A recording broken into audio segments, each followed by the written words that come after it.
What's up guys, John here. What's happening in Los Angeles right now is something that's going to be spreading to the world stage.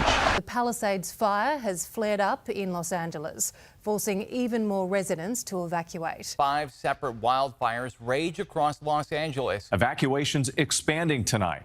Thousands of homes and businesses destroyed. Because we're walking into a major crisis that is in front of us that we all need to get ready for. Now I have a lot of friends, clients, people inside of these pockets. I was a real estate agent in Beverly Hills from 2009 to 2019. And from what I'm hearing on the ground, it is, and what I'm seeing also on social media, it is unbelievable. But many people have this belief that it's only in these areas. But the real big problem that we're going to be walking into is going to be the net impact felt by hundreds of millions of people in America and potentially billions of people around the world. Burned more than 10,000 buildings. Flames spread to nearly 1,000 acres in a matter of hours. Now, in this video, I'm not going to give my opinion on what I think, possibly happened here, but I'm going to kind of show you what I think is going to be happening next. So, a lot of people have speculation on, what could be coming and what this could potentially mean for, the politicians and people like that. I think that what's going to happen is way bigger than any 1, 2, or 10 individuals. I think we're in an environment where people are starting to wake up and realize just how disturbing and how evil things really are. God, creator of the universe, zero mentions. No surprise in this godless town. In places like Los Angeles. When you start to kind of connect the dots as to what's going on, the likelihood that all of that just happened organically and it was just, a series of, bad decisions and missteps, you start to look at the damage. You're talking 12,000 structures completely gone, 37,000 acres completely gone. Fires have burned nearly 40,000 acres, destroyed more than 12,000 structures. And it's not yet contained. It's not contained. Now, I see people talking about, hey, look, they're the rich, they're the wealthy, they're $3, $5 million, $10 million homes and up. Many of these people don't own their homes outright. They have huge mortgages, and many of these people employ a lot of people. And when their home goes to the ground and they don't have insurance, they still have that $10, $20, $50, or $100,000 a month mortgage or house payment they have to pay for. If they can't pay for it and also pay for the new living accommodations, because most of them got booted from their insurance company, well, they're going to begin to lay off employees, shut down companies, relocate out of California, and it's going to be a ripple effect that's going to impact everybody inside of that state. But it gets a little bit deeper than that, because when you start to look at what this is going to mean for insurance across the country. These insurance companies have dropped fire coverage from thousands of policies in the years leading up to this. Insurance companies were already pulling back on coverage in some parts of the country. Premiums are going to go up 30-40%. I pay $100,000 already in insurance a year. Do you know what my insurance is going to be next year? I guarantee it's going to be $400,000. Now, I saw this article, I did a video on this years ago, 2021. Glenn Kelman, CEO of Redfin, he said it's going to be nearly impossible to get insurance inside of areas that are deemed high risk. And it's going to be difficult to get mortgages in these areas. Buyers just keep marching into the jaws of destruction. Utah, a third of the homes there are prone to wildfires. It's going to be harder to get insurance. It's going to be harder to get a loan for these properties. How easy do you think it would be to get a mortgage in the Palisades or Los Angeles right now? It's going to be pretty hard. I've been hearing rumors that now there's a new mortgage disaster affidavit that needs to be signed to close on a loan. So if you're looking for maybe to close a home loan, to sell a house, any of these things, it's going to be much harder, even if you're not inside of these risky areas. So as borrowing cost and insurance goes up and jobs start to kind of soften day by day, not just the people inside the Palisades and Brentwood and Malibu, just globally, you're starting to see the job market and the economy change.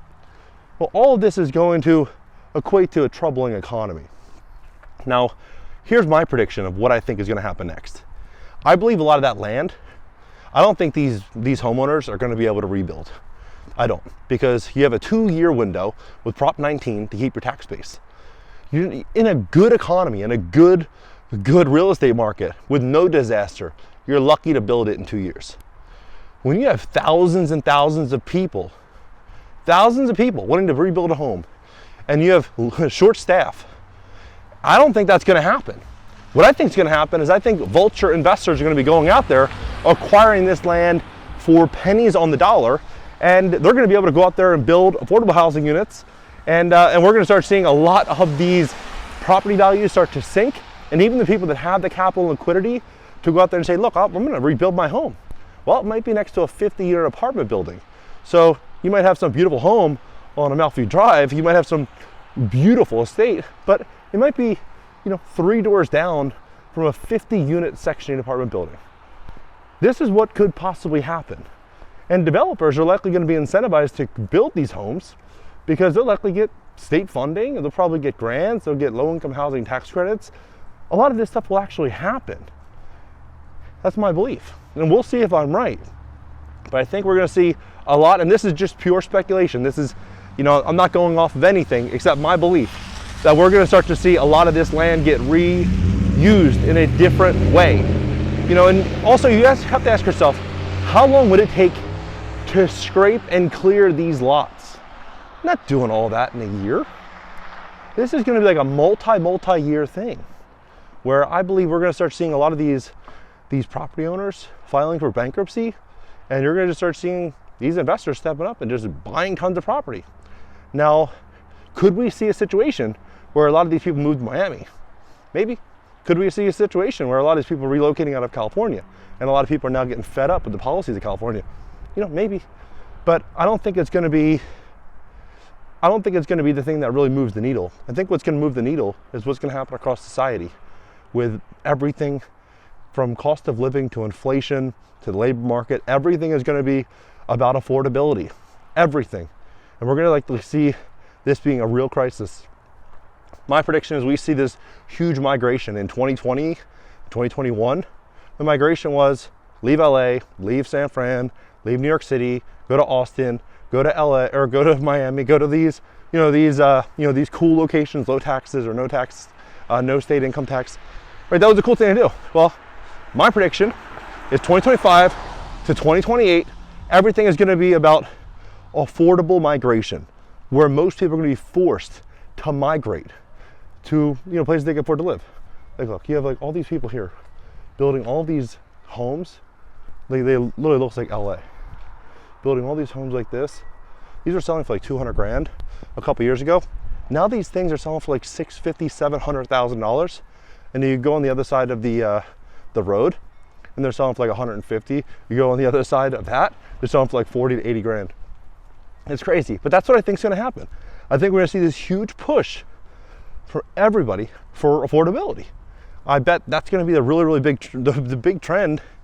And it's devastating and sad about what's happening in Los Angeles. A lot of people believe that these wealthy people, they voted for it, and a lot of people have these beliefs. I think for a large part, the media and a lot of these third-party media providers, they push out a story and they make people, more divided than they should be. I think a lot of these people are really good-hearted people. They work very hard. And when I was working as an agent in Beverly Hills, the difference between the really wealthy people and everybody else is, for the most part, the wealthy people, they took a lot more risk. They worked a hell of a lot harder. They were around other people that were very smart. They put their family first. They didn't drink and drug like a lot of people do in low-income neighborhoods. And they were focused for a long time, 5, 10, 20, 30, 50 years on a specific goal. And they ended up seeing success, and they ended up investing in real estate, right? That's nothing to hate on, that's something to admire. And so when you see people that are, achieving great things, and the person next to you is talking crap about, oh, this person's rich, or eat the rich, probably want to get away from that person. Like, you want to be around these wealthy people, because these wealthy people are the one really creating this economic output, building all these homes, making the real difference in this world. So what I believe is going to happen next is I believe everything is going to be about climate, inequality, inequity. That's going to be the big conversation. And here's what I think you should do about it. So McKinsey put out this article. This was, a year or two ago. And what they said was that to combat climate, over the next 25 years, you have to spend north of $100 trillion. $100 trillion. So, government debt's about 35 trillion. 3 times current government debt to do that. Now, when you look at LA and you look at, a lot of these other locations, all these, problems unfolding, you can see the trend that's going to be around the conversation of, oh, something needs to be done, right? And that's what's going to happen. We're going to see mass inflation, and everything is going to change from housing to food supply to transportation and everything in between. I mean, look at New York City. They have the new congestion pricing, right? So if they have that new congestion pricing, why? Well, because they want less cars. And I talked about this, Business Insider and many other publications were saying in 2017 that in the next 15 years, 80% of cars will be off the road. Well, we're starting to move in that direction. When you look at what happened in LA, you can imagine what's going to happen with insurance. That's going to transfer auto. There's no doubt. And the average American's spending almost $1,000 a month on their car. The average used car is about $540, $550 a month. And then you have car insurance about $300, right? $250. That was what mine was in LA, my wife's, north of $300. So even if it's low, let's say it's $100, that's $690. And you're spending $50 a week in gas, another $200, $7, $8, $9, plus repairs, north of $1,000. That's on a basic car. 1 in 5 Americans has a car payment, just the payment, not insurance, north of $1,000 a month. 20% of Americans with a car loan. So you start to look at that. People aren't going to be able to afford it. It's this big push. People are going to be giving back their cars, giving back their homes, and it's going to be all about having no debt or very, very limited debt and being able to keep yourself in a situation to keep the lights on and keep yourself afloat during the tough times, which they're coming. So, I mean, you see all this, all these new buildings, everything is being built by these developers the last couple of years. Many of these developers are going to be in big trouble the next year or two when these insurance premiums skyrocket, because I promise you, they're going to go parabolic on a national level in most cases, because they're going to deem nearly all areas high risk or higher risk. And if these developers, there's $1 trillion in just multifamily loans that need to get refied from now until 2027. You look at where borrowing rates are now, like 7.5%, they could go higher. That coupled with vacancy rates, coupled with insurance, the insurance problem, it's a disaster. But for smart and savvy investors, this is an opportunity. Like, imagine being able to pick up a house like that for a few $100,000, right? These developers are going to probably need to offload a lot of inventory over the next year or two. Like, now is the time to pay attention to the trends, what's unfolding in society. Affordability crisis is going to get a lot worse. A lot of people are going to be talking about, who's at fault for the LA fires and who should be at blame. But even if they come forward with some concrete evidence towards this, that, and the other, nothing will ever happen about it. Zero. Everyone will talk about it for a day, 2 days, 3 days. It'll be completely forgotten like everything else. And there won't be any accountability to anything, right? The only thing that matters is the moves in which we make. Getting out there and making smart moves based on what we know. What we know is the world's going to get harder, inflation's going to get worse, the government's not going to save us, and we all need to prep for a harder future. I got a 3 and a 5-year-old. I tell my wife all the time, life for them is going to be a hell of a lot harder than it was for us, right? So like what we think we need, to retire hypothetically, like on a monthly basis, is going to be way different 2 years from now, right? Like, let's say, for example, this is hypothetical, you can live on 10 grand a month right now. Let's say you live in an expensive city and you make 120 grand a year, and you can live on 10 grand a month. I think in the next couple of years, that won't be possible.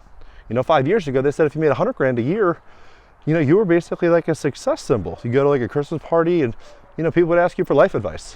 100,000 a year, 6 figures, that was a big thing. Well, the next couple of years, it's gonna be 500,000. And then in 10 years, it's gonna be 100 grand a month minimum, probably more. And it's just gonna continue to go that way. But when you couple AI and robotics and this change in the economy, job outsourcing, and that's why now is the time to strike. Now is the time to make the moves to get everything done, to not worry about, blaming this person or that person. It's just, the stuff is what it is.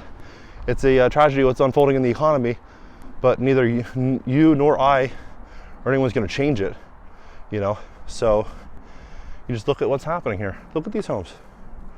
Like, these properties, anywhere in America, in most big cities are 700,000. Here now they're 600, right? In this specific area. I think that keeping your debt expenses low, buying property, having it paid off or close to paid off, having residual income or a secondary source of income, it's going to be extremely important in a uncertain world. If you'd like to learn more about investing in Section 8 real estate, like what I'm personally doing with my own money, I moved out here November 1st. I've been here like 65 days or 75 days now. Closed on 5 houses, closed on a retail center on 17th next Friday, which is a retail center for singlefamilyinvestors.com with an office upstairs for singlefamilymanagement.com, where we'll manage our own properties and our investors' properties. And we're also, I just helped a client actually buy a property right around the corner from me. We just closed that yesterday, and have another client buying a property next week. So we're making a lot of moves out here, and making moves I think that are going to be very beneficial in an inflationary, high insurance rate economy. I mean, my insurance is on average across these properties between $550 and $700 a year, which like isn't super, crazy. It's not insane. If insurance rates double or triple, like I'm still cash flowing. I'm buying these properties, most of them are like at a tax base of about $75,000. If taxes double or triple, I'm still cash flowing. Many people say, look, John, there's going to be a real estate crash. There's going to be this big crash. If that happens, I'd rather be in the assets than be in the paper, because the paper they're going to print indefinitely. The assets, building one of these homes, it's only going to get more expensive to build these homes. And if I'm buying them for 30% of the cost to replace them, and I'm able to turn them over and get them rented by the federal government, I think that's a better place to be than sitting in a bunch of paper. So if you're interested in learning more, you can go to singlefamilyinvestors.com, click the link in the description just below the video, schedule a free call. Catch you next video.